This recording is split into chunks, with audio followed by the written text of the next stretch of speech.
Last నేను 20 years back నేను చెరువు చేసినప్పుడు అయితే ఒక్కసారి అసలు డిసీజెస్ అనేవి ఉండేవి కావు.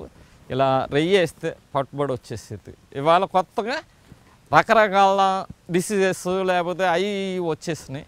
అప్పుడు ఒక్కసారి పట్టుబడి పడితే 3 సార్లు పోయినా రైతు తట్టుకోగలిగేవాడు. ఇవాళ ఒక్కసారి పోతే 3 సార్లు క్రాప్ పట్టినా తట్టుకోలేని పరిస్థితి రైతుది.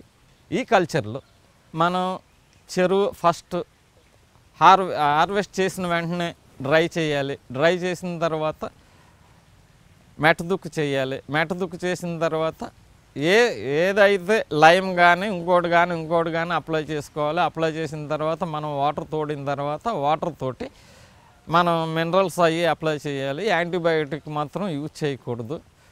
యూజ్ చేయకుండా మనం చెరువులో ఉన్న మన సాయిల్ టెస్టింగ్ చేసుకుని సాయిల్ టెస్ట్ని బట్టి మనం ఎదరికెళ్తే బాగుంటుందనేది నా అభిప్రాయం. ఫుడ్ ఇవ్వటం అయితే చెరువుకి 1,00,000 కేజీ కాడికి ప్రతిరోజు 3 లక్షలు మనం వేసామనుకోండి, 3 లక్షలకు 3 కేజీలు.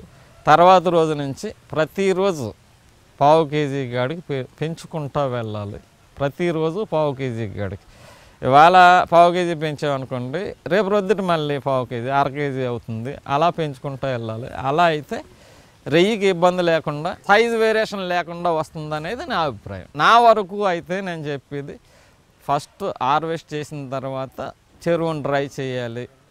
ఒకవేళ ఇన్ కేస్ పక్కన వైరస్ ఏదైనా ఉందనుకోండి, క్రాప్ హాలిడే తీసుకోవాలి. క్రాప్ హాలిడే తీసుకుంటే చాలా మంచిది అనేది నా అభిప్రాయం. కనీసం ఒక 4 months అయినా క్రాప్ హాలిడే తీసుకుంటే డిసీజ్ ఒక చోట ఉంది అంటే అది పక్కోడు వేసేసాడు అంటే ఎస్టాబ్లిష్ అయిపోతుంది, ఆగదు ఎట్టి పరిస్థితుల్లోనే. అందువల్ల రొయ్యల రైతులు నష్టపోతున్నారు అనేది నా అభిప్రాయం.